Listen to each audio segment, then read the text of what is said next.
तो नमस्कार, आदाब, सत श्री अकाल। एक बार फिर आप तमाम लोगों का स्वागत है हमारी कहानी के एक और नए एपिसोड में। कहानी शुरू होती है एक सांप से।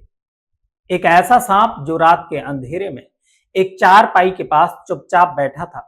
उसके पास लेटा था एक आदमी जो अब कभी जाग नहीं सकेगा। सोशल मीडिया पर यह वीडियो जंगल की आग की तरह फैल जाता है। लोगों ने देखा, रील्स बनाई, पर किसी को क्या पता था कि ये सिर्फ एक हादसा नहीं बल्कि एक हत्या की गहरी साजिश है। एक ऐसी साजिश जिसमें एक औरत ने अपने पति को रास्ते से हटाने के लिए अपने प्रेमी के साथ मिलकर एक जहरीले सांप का इस्तेमाल किया। पर इस बार नीला ड्रम नहीं, नीला जहर था। और इस बार कहानी ने ऐसा मोड़ लिया कि पुलिस भी हैरान रह गई, जिसने इंसानियत, प्यार और विश्वास सब पर सवाल खड़े कर दिए। यह है मुस्कान साहिल पार्ट 2। मुस्कान की कहानी तो सोशल मीडिया पर कितने दिनों तक चली थी। मुस्कान और साहिल की तस्वीरें कितनी वायरल हुई थी, ये तो हम सभी ने देखा था। कई लोगों ने तो इस घटना को लेकर मजाक भी बनाया था। इस घटना पर काफी लोगों ने रील्स बनाई थी, बल्कि कई पतियों ने तो पुलिस थाने में जाकर भी शिकायत कर दी थी कि मेरे घर में ड्रम है, सीमेंट की बोरियां हैं। इसी मुस्कान के घर से महज 35 किलोमीटर दूर एक जगह है बहसुमा। इस बहसुमा से एक वीडियो वायरल हुआ था। ये वीडियो वायरल हुआ 13 अप्रैल को, और इस वायरल वीडियो में एक चारपाई पर एक व्यक्ति सो रहा था और उसके बराबर में उसके जिस्म से एक सांप लिपटा हुआ है। अब ये फोटो सोशल मीडिया पर तेजी से वायरल होने लगती है और उसके बाद फिर एक खबर आती है कि एक सांप ने एक व्यक्ति को करीब 10 बार डसा और उसको मार डाला। 2-3 दिन तक ये सब कुछ चलता रहा और फिर 16 तारीख की शाम आते आते पूरी कहानी बदल जाती है। फिर ये कहानी मुस्कान और साहिल पार्ट 2 जैसी ही निकली। फर्क इतना था कि मुस्कान ने नीले ड्रम का इस्तेमाल किया और इस कहानी में नीले जहर का इस्तेमाल किया गया था। ये कहानी अब तक तो सिर्फ यही थी कि एक सांप के डसने की वजह से एक शख्स की मौत हो गई। अब जिस शख्स की मौत हुई, असल में उसका नाम है अमित। इसी मेरठ से 35 किलोमीटर दूर रहता है। टाइल्स लगाने का काम करता है।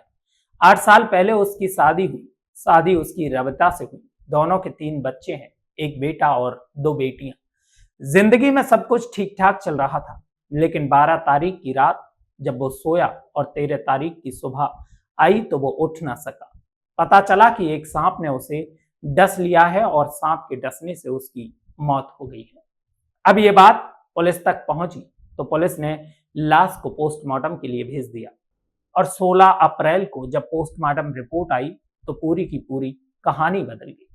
जैसे ही ये पोस्टमार्टम रिपोर्ट मेरठ पुलिस को मिली तो पुलिस का भी दिमाग चकरा गया, क्योंकि पोस्टमार्टम रिपोर्ट में लिखा था कि सांप ने अमित को डसा जरूर है, लेकिन अमित की मौत सांप के डसने या सांप के जहर से नहीं हुई, बल्कि गला घोटने से हुई है। अब सवाल यह है कि अब तक तो सांप बेचारा बदनाम हो गया कातिल के तौर पर। अब सांप तो अमित का गला घोट नहीं सकता।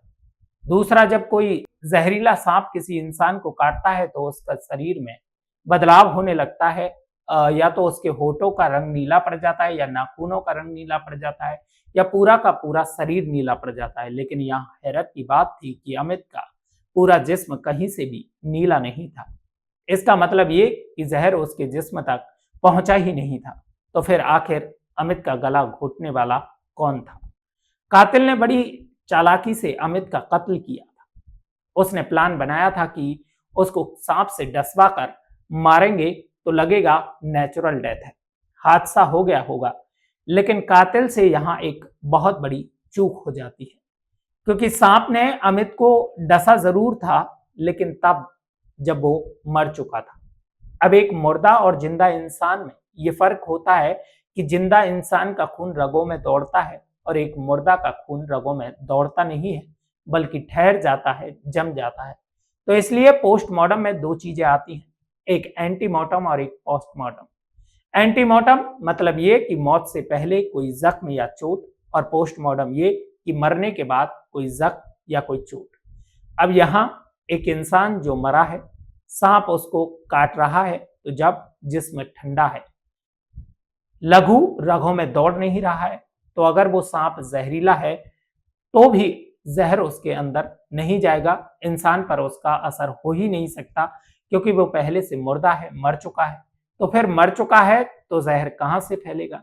कातिलों को ये बात पता नहीं थी। तो अब सारे सवालों के जवाब मिल चुके थे कि सांप ने तो मारा नहीं है, सांप तो खामखा बदनाम हो रहा है, जबकि कातिल तो इंसान है। पर कौन? अब पुलिस इसकी जांच करती है, पूछताछ करती है, और फिर पूछताछ के दौरान एक कहानी सामने आती है। कहानी ये सामने आती है कि रबता नाम की इस महिला की शादी अमित से 8 साल पहले हुई थी। दोनों के 3 बच्चे थे, जिंदगी ठीक ठाक चल रही थी। 7 साल तक दोनों के घर में सब कुछ ठीक ठाक था, खुशियां ही खुशियां थी। अमित टाइल्स लगाने का काम करता था, लेकिन 2024 में अचानक इस घर को नजर लग जाती है अमरदीप नाम के एक नौजवान की। अमरदीप भी टाइल्स लगाने का काम करता था और करीब 2 साल से अब वो अमित के कांटेक्ट में था। तो कई ऐसी जगह थी, दोनों ने एक घर में एक साल टाइल्स लगाए थे, एक साथ काम किया। तो अब अमित और अमरदीप की दोस्ती हो जाती है। एक ही पेशा के लोग थे। जब दोस्ती हुई तो अब कई बार अमरदीप अमित के घर आने लगा। 2024 से जब वो घर आने लगा तब उसकी नजर रबता पर पड़ी, जो अमित की वाइफ थी, अमित की पत्नी थी। उसको रबता अच्छी लगने लगी। इधर रबता की कहानी ये थी कि वो सोशल मीडिया पर काफी एक्टिव थी, सोशल मीडिया की हवा लगी हुई थी। बाकायदा इंस्टाग्राम पर उसका अपना प्रोफाइल, अपना अकाउंट था, 41 फॉलोअर्स भी थे, वीडियोस भी बनाकर डालती रहती थी। तो अब रबता और अमरदीप दोनों चुपचाप तरीके से एक दूसरे को पसंद करने लगते हैं और प्यार करने लगते हैं। जबकि बच्चे तीनों छोटे थे, शादी को 8 साल हुए थे, तो बच्ची की उम्र 5 से 6 साल और 4 साल ऐसी थी। तो बीच बीच में अब अमरदीप जब अमित नहीं होता तो रबिता के घर पर आने लगता, लेकिन छोटी जगहों पर ऐसी बातें छुपती नहीं है। तो पड़ोसियों ने देखा, अमित के भाइयों ने देखा कि अमरदीप अक्सर घर आता है और तब आता है जब अमित होता नहीं है। ये बात अमित के कानों तक पहुंची। अमित ने सविता को डांटा। फिर एक दिन उसका मोबाइल चेक किया तो मोबाइल पर भी बात होती थी। बात पकड़ी गई तो उसने बहुत डांटा, समझाया, और इस बात को लेकर घर में झगड़ा होना शुरू हो जाता है। अब अंदर ही अंदर रविता परेशान रहने लगी और 18 मार्च को मेरठ वाले नीले ड्रम कांड का खुलासा हो जाता है, और ये खुद उस जगह से महज 35 किलोमीटर दूर ही रहती थी। उसने ये कहानी सुन ली मुस्कान साहिल और मुस्कान के पति सौरभ की, कि कैसे कत्ल किया, कैसे लाश को ठिकाने लगाया। अब एक दिन रविता अमरदीप से मिलती है और कहती है कि देखो, हम दोनों को अगर मिलना है तो मेरे पति को रास्ते से हटाना पड़ेगा, वो हमारे बीच में आ रहा है, अब मैं परेशान हो गई हूं। तो अमरदीप कहता है ठीक है।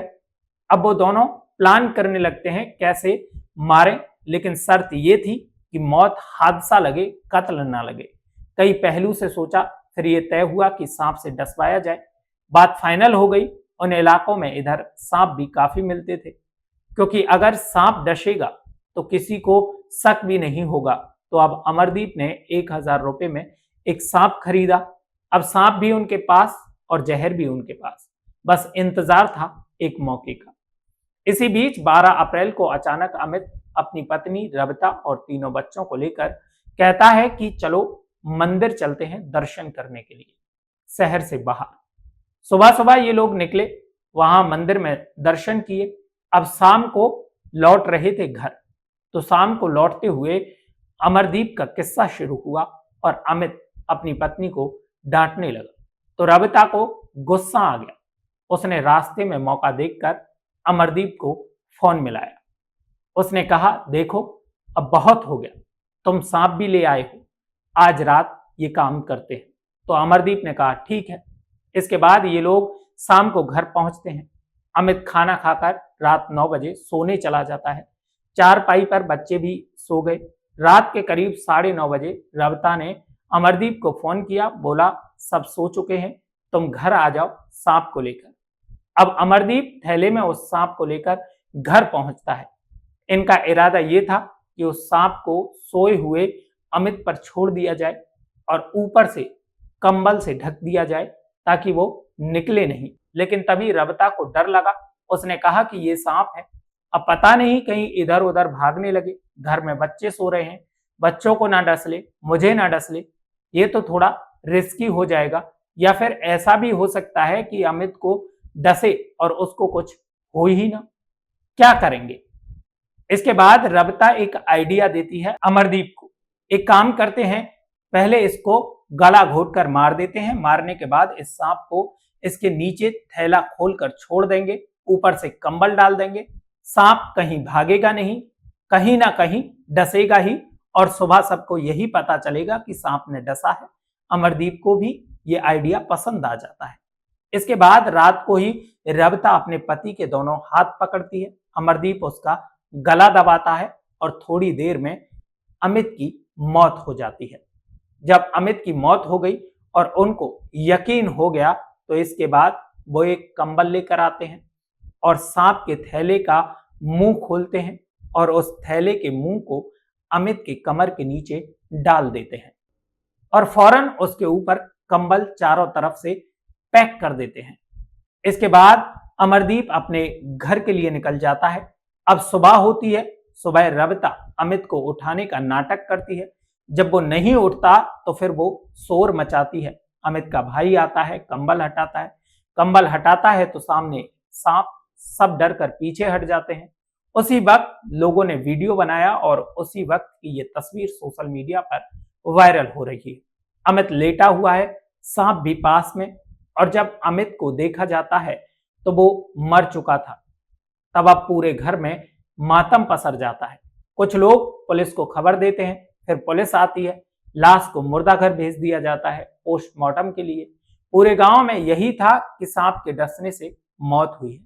अब गिनती भी लोगों ने कर ली कि इतनी इतनी जगह पर निशान है काटने के। इधर रबता खुश थी कि प्लान काम कर गया, लेकिन 3 दिन तक की खुशी थी क्योंकि 13 तारीख को पोस्टमार्टम हुआ और 16 तारीख को रिपोर्ट आई और रिपोर्ट में यह था कि मौत गला घोटने से हुई है, क्योंकि गला घोटने के बाद उन्होंने सांप छोड़ा था। तो अब सांप काट भी लेता तो फिर एक मुर्दा जिस्म पर जहर का असर होता ही नहीं। और मौत क्यों हुई ये पोस्टमार्टम रिपोर्ट वैसे भी बता देती है। अब ना रबता को ये बात पता थी और ना अमरदीप को ये बात पता थी कि postmortem report cause of death या एंटीमार्टम या पोस्टमार्टम क्या होता है, और इसी चक्कर में दोनों पकड़े गए। अब एक और पत्नी के हाथों अपने पति का कत्ल हो गया और अब वही पत्नी अपने प्रेमी के साथ जेल में है। पता नहीं इन कहानियों से कई लोग इस तरह के क्राइम करते तो हैं, लेकिन आखिरी वाला वो शायद जो मैसेज है वो ध्यान से नहीं सुनते कि बेशक आप क्राइम कर लो, मार दो, पर सारे पकड़े जा रहे हैं तो तुम भी पकड़े जाओगे। तो काश वहीं पर संभल जाते, लेकिन जब अकल पर पर्दा पड़ा हो तो आदमी क्या करे। और वैसे भी इश्क अंधा होता है तो फिर क्राइम हो ही जाता है। तो एक बार फिर मोहब्बत की आड़ में हुआ एक खौफनाक जुर्म सामने आया। रबता को लगा कि वो बाद में आजाद होगी, अमरदीप को लगा कि वो जीत गया, लेकिन दोनों भूल गए कि सच्चाई को चाहे जितनी देर छुपा लो एक दिन वो सामने आ ही जाती है। एक मासूम बाप, 3 बच्चों का पिता जिसे नींद में मार डाला गया, एक पत्नी जो मां भी थी लेकिन हैवानियत में इस कदर अंधी हो गई कि अपने ही बच्चों के सर से बाप का साया छीन लिया, एक प्रेमी जो प्यार के नाम पर कातिल बन बैठा। अब रबता और अमरदीप दोनों सलाखों के पीछे हैं और बच्चे वो आज भी हर रात उसी चारपाई की तरफ देखते हैं जहां एक बार उनका बाप लेटा था और आज वहां बस खामोशी है। यही होता है जब मोहब्बत का रास्ता गलत मोड़ पर ले आता है। यही होता है जब इंसान अपनी ख्वाहिशों के लिए इंसानियत को कुचल देता है। तो याद रखिए, जुर्म चाहे कितना भी शातिर तरीके से क्यों ना कर लिया जाए, कानून की नजरें उससे तेज होती हैं और अगर आज नहीं तो कल सजा जरूर होती है। तो मैं हमेशा कहता आया हूं और हमेशा आपसे कहता हूं, सतर्क रहें, सुरक्षित रहें, अपना और अपनों का ख्याल रखें। मिलते हैं एक और सच्ची घटना के साथ।